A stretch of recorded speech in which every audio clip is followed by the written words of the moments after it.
Film की शुरुआत होती है मुंबई से, जहां पर टाइमिंग सेट की गई है 2017 की, जहां पर के हमें फायर ब्रिगेड के डिपार्टमेंट को दिखाया जाता है। सभी लोग अपने अपने काम में बिजी होते हैं, लेकिन तभी अचानक से एक इमरजेंसी आ जाती है और मालूम चलता है कि एक बिल्डिंग में आग लग चुकी है। ये सुनने के बाद सभी को तुरंत ही तैयार किया जाता है और 5 मिनट के अंदर सारे फायर फाइटर्स तैयार हो जाते हैं। लेकिन मालूम चलता है कि इन लोगों के साथ इनका चीफ शामिल नहीं है। इनके चीफ का नाम होता है मिट्टल, जो कि जैश के साथ बाहर एंजॉय कर रहा था। वो इसलिए क्योंकि मिट्टल पिछले 48 घंटे से काम ही कर रहा था। उसने थोड़ी ड्रिंक वगैरह भी कर ली थी, इसलिए पुलिस वाले रोक लेते हैं। मिट्टल बताता है कि वो फायर डिपार्टमेंट का चीफ है, लेकिन उनको इस बात से कोई फर्क नहीं पड़ता। पुलिस वाले तो नहीं होना, बस यहीं पे बात खत्म। जैस यहाँ पर उस कांस्टेबल को बताता है कि इनका साला एक सुपर कॉप है जिसका नाम समित है। यह सुनकर कांस्टेबल उन्हें जाने के लिए कह तो देता है, लेकिन उन्हें थोड़ी देर यहीं पर खड़ा रखता है। लेकिन तभी मिट्टल और जैश देखते हैं कि फायर ब्रिगेड की गाड़ी जल्दबाजी में कहीं जा रही है, तो वो तुरंत ही उसके पीछे चले जाते हैं, जहाँ पर की बिल्डिंग में आग लगी होती है। तो ये सभी लोग अपने गेटअप को तैयार करके अंदर घुस जाते हैं। तो बिल्डिंग में जितने भी लोग फंसे हुए थे, सभी लोगों को यहाँ चीफ की टीम ने बचा लिया था। लेकिन यहाँ पर मिट्टल ने एक बात नोटिस की कि नॉर्मली जैसे आग लगती है वैसी आग बिल्कुल नहीं थी, क्योंकि ये बहुत ही ज्यादा हाई टेम्परेचर था। तो ये सारे फायर फाइटर्स अपना काम बहुत ही ईमानदारी से करते हैं, लेकिन सारा का सारा क्रेडिट पुलिस वाले ले जाते हैं, जिस वजह से इन बहुत सारे फायर फाइटर्स को पुलिस वालों से नफरत है। और उन्हीं में से यहाँ मिट्टल भी मौजूद था। दरअसल में मिट्टल का साला खुद एक सुपर कॉप है जिसका नाम समित है। वो अपने घर पर आता है जहाँ उसका एक बेटा भी है, लेकिन उसका बेटा अपने पिता को हीरो नहीं मानता, बल्कि वो तो अपने मामा को हीरो मानता है। मिट्टल अपनी पत्नी को बता रहा होता है कि वो भी लोगों को बचाता है, वो भी एक हीरो के रूप में है, लेकिन उसका बेटा उसे हीरो के रूप में नहीं देखता। मिट्टल की पत्नी उसे सपोर्ट करती है और कहती है कि मैं तुम्हें हीरो के रूप में देखती हूँ। साथ ही हमें एक बात और मालूम चलती है, मिट्टल का साला समित को मिट्टल बिल्कुल भी पसंद नहीं करता। एक्चुअली इन दोनों के बीच में बिल्कुल भी बनती नहीं है। और अगले दिन फायर डिपार्टमेंट का चीफ मिट्टल अपने ऑफिस आ जाता है, जहाँ पर के वो अपना काम बहुत ही ईमानदारी से करता है और लोगों को भी काफी सपोर्ट करता है। तो वहीं दूसरी तरफ हम एक पॉलिटिशियन को देखते हैं जो कि ट्रैफिक सिग्नल पर खड़ा होता है, लेकिन तभी अचानक से एक आदमी आता है और वो उसे गोली मारकर चला जाता है। वो लोग बाइक पर सवार थे। गोली मारने के बाद वो इंसान वहाँ से भाग गया था। बाद में उस नकाब बेचने वाले को अरेस्ट कर लिया जाता है, क्योंकि वो उस पॉलिटिशियन को भटका रहा था। तभी हम यहाँ पर देखते हैं सुपर कॉप समित को। मालूम चलता है कि समित जो है वो इनकाउंटर स्पेशलिस्ट है और उसका काफी नाम और रुतबा भी है। अब तक 24 इनकाउंटर कर चुका है और 25 की फिराक में है। इसीलिए उससे कहता है कि ठीक तरह से बता दे कि ये सब कुछ किसने किया है। समित उसे सब कुछ अच्छे से पूछ रहा था। वो उससे कहता है कि बता दे वरना मैं तेरा 25वां इनकाउंटर कर सकता हूँ, लेकिन वो तो अभी भी नहीं मान रहा था। इसलिए समित उसे बिल्डिंग से टांग देता है। तब वो यहाँ अनिल नायक नाम के एक आदमी का नाम लेता है। अब मैं आपको फिल्म के कुछ मेन कैरेक्टर से मिलवाता हूँ, जिसमें जैश है जो एक फायर फाइटर है जो कि बिल्डिंग में लगी आग को बुझाता है और लोगों को बाहर निकालता है। दूसरा कैरेक्टर है अवनी का, जो कि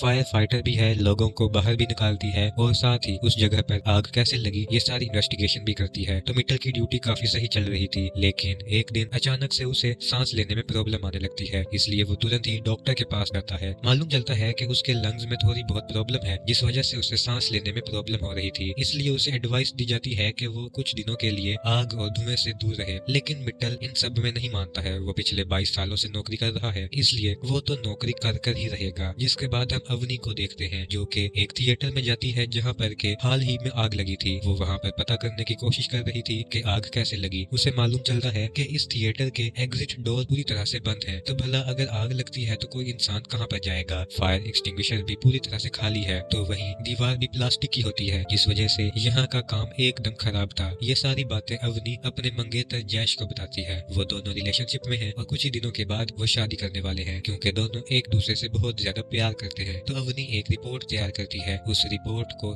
जांच करने के लिए वो इसे कमेटी में भेजती तो है और उसे ऐसा लगता है कि ये काम आर्सन का है। आर्सन का मतलब कि इस बिल्डिंग में आग लगी नहीं है बल्कि किसी ने लगाई है। अब आगे हम देखते हैं कि समित ने एक नया घर लिया था। उसके पास बहुत पैसा है क्योंकि वो पुलिस में है। इस पार्टी में बहुत सारे लोग आए हुए थे। यहीं पर मिट्टल और उसकी पत्नी और उसका बेटा भी आया हुआ था, लेकिन कुछ लोगों ने मिट्टल से कुछ एक दो बात बोल दी थी, जिस वजह से मिट्टल उन्हें बुरा भला सुना देता है और पुलिस की तो इज्जत उतार देता है। जीजा साले के बीच में बिल्कुल भी नहीं बनती है। दोनों एक दूसरे को नीचा दिखाते हैं और बुरा भला बोलते हैं। जिसके बाद हम फायर डिपार्टमेंट के एक और ऑफिसर महादेव को देखते हैं, जो कि मिट्टल का काफी अच्छा दोस्त भी है।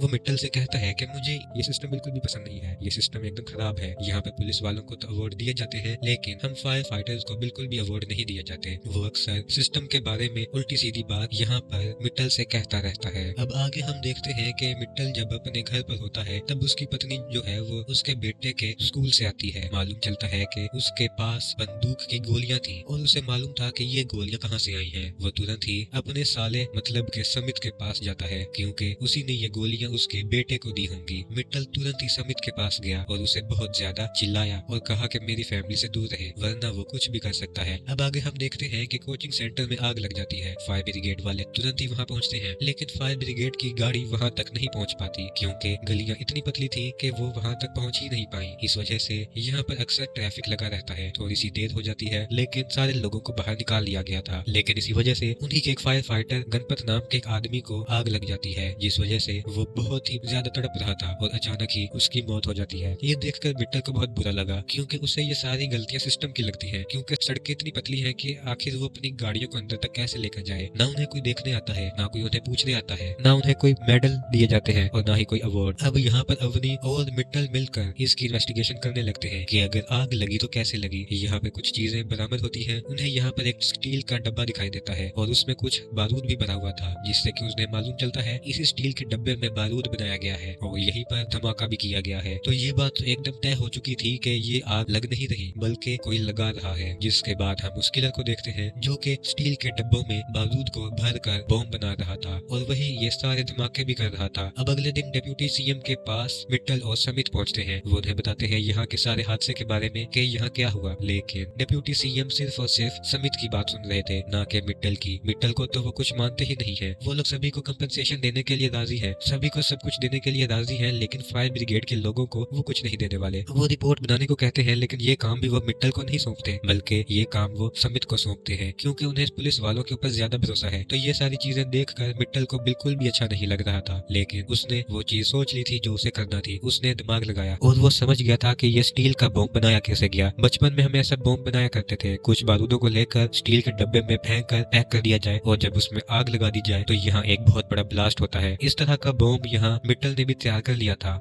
उसे उन्होंने एक रूम में रखा और जब आग लगाई तो यहाँ एक बहुत ही सॉलिड विस्फोट हुआ और ये लगभग 4000 डिग्री सेल्सियस का था। मित्तल समझ गया था कि इस तरह से ब्लास्ट किए गए हैं। जिसके बाद हम देखते हैं कि मित्तल और समित को एक रेस्टोरेंट में बुलाया जाता है क्योंकि उनकी पत्नी नहीं चाहती है कि उनके बीच कोई भी आपसी मतभेद रहे। वो वहाँ जाते हैं जहाँ समित मित्तल से माफी मांगता है और साथ ही मित्तल ने जो रिपोर्ट बनाई है वो सारी रिपोर्ट वो समित को सौंप देता है। लेकिन समित उस रिपोर्ट के द्वारा नहीं बल्कि अपने द्वारा ही इन्वेस्टिगेशन करता है। वो एक आदमी को पकड़ता है। मालूम चलता है कि ये आदमी किराए पर लेता है, लेकिन उससे भी ये काम करवाया जा रहा था। समित को लगा कि यही आदमी है, इसलिए समित उससे पकड़ लेता है और सारे के सारे इल्जाम उसी के ऊपर डाल देता है। तो समित ने जो रिपोर्ट तैयार की है जिस आदमी के ऊपर सारे इल्जाम डाले गए हैं वो रिपोर्ट को डिप्टी सीएम के पास पेश कर देता है और सीएम भी कहते हैं कि ये तो बहुत ही अच्छा हुआ है, चलो अब हमारा ये काम खत्म होता है। लेकिन मित्तल का कहना यह था कि पुलिस ने ठीक से काम नहीं किया है और उन लोगों ने गलत आदमी को पकड़ लिया है क्योंकि आग लगाने वाला कोई और ही है। अब आगे हम देखते हैं कि एक दिन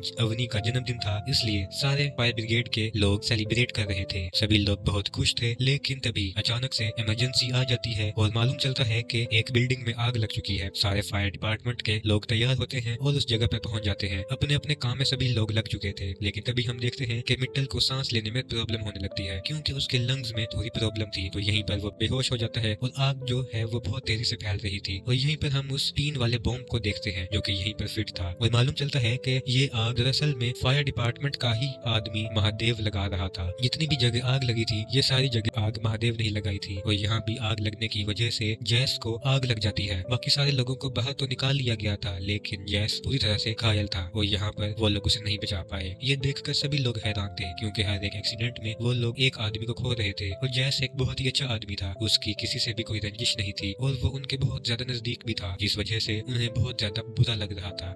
तो यहाँ पर महादेव मित्तल के पास आता है। वो कहता है कि एक दिन हम सभी के साथ भी यही होने वाला है, हम सभी लोग भी इसी तरह से मरने वाले हैं क्योंकि सिस्टम पूरी तरह से करप्ट है, हमारे ऊपर बिल्कुल भी ध्यान नहीं दिया जाता है। अब रात को महादेव और मित्तल साथ में बैठकर शराब पी रहे थे। महादेव बताता है कि उसकी फैमिली के साथ क्या क्या हुआ। उसके पिता, उसका भाई, सभी लोग फायर ब्रिगेड में थे और सभी लोग मारे गए हैं, लेकिन सिस्टम और पॉलिटिक्स ने उन्हें इस तरह से तोड़ा कि वो किसी को भी बचा नहीं पाए और बहुत मुश्किल होता है। जब मैंने अपने बाप को जलते हुए देखा और फिर से उन्हें आग लगानी पड़ी, ये मेरे लिए बहुत ही ज्यादा दर्दनाक था। यहाँ पर महादेव ने मित्तल को बहुत सारी बातें बताई थी। आखिरी में उसने उससे कहा था कि ज्वाला में जो जीते हैं वो अमर हो जाते हैं। अब नशे की हालत में मित्तल अपने घर पहुंचता है। वहाँ वो अपनी पत्नी और बेटे से कहता है कि वो लूजर है, वो जैस को नहीं बचा पाया। जैस मरते वक्त उसका नाम ले रहा था, वो कह रहा था कि चीफ सर उसे बचा लेंगे, लेकिन वो उसे नहीं बचा करा पाया वो सच में लूजर है। जिसके बाद हम देखते हैं महादेव को, जो कि अपने पिता और अपने भाई के फोटो के सामने खड़ा हुआ था। वो कह रहा था कि कल एक बहुत बड़ा समारोह होने वाला है जहाँ पर के पॉलिटिशियंस भी होंगे और पुलिस वाले भी होंगे। वहाँ पर एक बहुत बड़ा धमाका करके इन लोगों को मारेगा क्योंकि वो सिस्टम की पूरी तरह से खिलाफ है। मालूम चलता है कि समारोह में समित को अवार्ड दिया जाना था। अब अगले दिन अवनी अखबार में कुछ चीजें नोटिस करती है। वो देखती है कि जिस भी दिन हादसा होता है ना, उस दिन अखबार में एक शुभकामना भरा मैसेज लिखा हुआ आता है और उसके नीचे फायर ब्रिगेड डिपार्टमेंट का एक ऑफिसर की एक फोटो लगी होती है। ऐसा बहुत बार हुआ है जब भी आग लगी है, ये एक पैटर्न बन चुका है। और उनके नीचे लिखा था ज्वाला में जो जीते हैं वो अमर हो जाते हैं। सडनली ये बात जब मित्तल ने सुनी तो वो तो पूरी तरह से हैरान रह जाता है क्योंकि यही बात उसने कल रात महादेव के मुंह से सुनी थी। दूसरी तरफ इवेंट शुरू हो चुका था जहाँ पर के बहुत सारे पॉलिटिशियंस और पुलिस वाले आए हुए थे। यहीं पर समित को अवार्ड दिया जाना था, लेकिन एंकर यहाँ पर सभी के मोबाइल फोन्स ऑफ करवा देते हैं ताकि उनका पूरा फोकस यहीं पर रहे। और फिर कुछ सर्च के द्वारा यहाँ पर मित्तल को मालूम चल जाता है कि महादेव ही वो इंसान है जो कि हर जगह पर आग लगाता फिर रहा है। दूसरी तरफ हम समित को देखते हैं जिसके पास यहाँ महादेव आता है। महादेव उसे इनडायरेक्टली कह रहा था कि पता नहीं दूसरी बार मिलना कब होगा। तो इवेंट शो में ही यहाँ पर मित्तल के बेटे को पेशाब लगती है। वो यहाँ पर अपनी माँ से कहता है कि वो अकेले ही चला जाएगा और वो अकेले वहाँ पे जाने लगता है। लेकिन तभी हम देखते हैं महादेव को जो कि टॉयलेट में सबसे पहले वो टीन का बॉम्ब फिट कर रहा था और अपने बैग को लेकर वो अंदर जा रहा था और कई जगह पे वो बॉम्ब फिट कर रहा था। लेकिन तभी मित्तल राव के बेटे ने उसे देख लिया था और जब ये करता हुआ उसने देखा तो यहाँ महादेव ने उस लड़के को किडनैप कर लिया, उसके मुंह पर पट्टी बांध दी और उसे यहाँ पर कमरे में बंद कर दिया गया। और यहाँ अवार्ड शो में डिप्टी सीएम समित को अवार्ड दे रहे थे तो दूसरी तरफ मित्तल जो है वो सभी के पास कॉल कर रहा था, लेकिन सभी के कॉल्स स्विच ऑफ आ रहे थे जिस वजह से किसी से भी कांटेक्ट नहीं हो पा रहा था। तब यहाँ पर मित्तल ने महादेव के पास से कॉल कर दिया। उसने उसे कहा कि तुम्हें ये सब कुछ करने की जरूरत नहीं है, अगर तुम ये सब कुछ करोगे तो इन सब में सबसे ज्यादा जान हमारे ही लोगों की जाएगी। लेकिन महादेव का कहना था कि उसे कोई फर्क नहीं पड़ता, उसके पिता और उसके भाई भी ऐसे ही मारे गए थे जिस वजह से सभी लोग ऐसे ही मारे जाएंगे। तो मित्तल वहाँ अवनी को सूचना देता है और फायर ब्रिगेड की गाड़ी को तुरंत ही इवेंट शो में आने के लिए कह देता है। दूसरी तरफ हम देखते हैं कि इवेंट शो में जोरदार आग लग जाती है, लोग इधर उधर भागने लगते हैं। ऑलमोस्ट सभी लोगों को बाहर निकाल लिया गया था, लेकिन मित्तल को मालूम चलता है कि उसका बेटा बाथरूम गया था जो कि अभी तक बाहर नहीं आया है। तभी मित्तल अपने बेटे को बचाने के लिए जाता है। जहाँ आग मित्तल के बेटे की तरफ बढ़ ही रही थी तभी हीरो की तरह यहाँ मित्तल आया और अपने बेटे को बचा लिया। मित्तल का बेटा उसे हीरो नहीं मानता था, लेकिन आज का कारनामा देखकर वो तो अपने पिता को सुपर हीरो मानने लगा था। दूसरी तरफ हम देखते हैं कि आग के अंदर ही महादेव मौजूद था और वो तो खुद के ऊपर आग लगाने वाला था, लेकिन तभी यहाँ पर मित्तल और समित पहुंच जाते हैं। वो उसे रोक रहे थे कि वो खुद के ऊपर आग ना लगाए, लेकिन यहाँ पर समित उसे शूट कर देता है और तभी यहाँ एक बहुत बड़ा धमाका होता है जिस वजह से यहाँ समित और मित्तल इंजर्ड हो जाते हैं। लेकिन मित्तल ने यहाँ पे समित को बचा लिया था। दोनों को रेस्क्यू करके बाहर निकाला जाता है। दोनों काफी ज्यादा इंजर्ड हो चुके थे। बाहर आने पर मीडिया जो है वो पुलिस समित से इंटरव्यू लेना चाहती है क्योंकि हीरो तो हमेशा वही बनते हैं, लेकिन इस बार समित कहता है कि इस बार का हीरो मैं नहीं बल्कि इस बार का हीरो मित्तल है, ये सारा क्रेडिट उसे ही मिलना चाहिए। यहाँ पर वो मित्तल की तारीफ करता है और सभी के सामने सैल्यूट भी करता है। ये देखकर मित्तल की पूरी फैमिली खुश हो जाती है क्योंकि पहली बार ऐसा हुआ था जब फायर ब्रिगेड के ऑफिसर को इतनी बधाई मिल रही थी और इतना अच्छा क्रेडिट मिल रहा था। जिस पिता को मित्तल का बेटा कुछ नहीं मानता था आज वो उसके लिए हीरो बन चुका था। इसी के साथ ये मूवी यहीं पर खत्म हो जाती है। तो दोस्तों आपको अग्नि मूवी कैसी लगी हमें कमेंट्स में जरूर बताइएगा। अगर वीडियो अच्छी लगी हो तो लाइक करें और चैनल को सब्सक्राइब करें।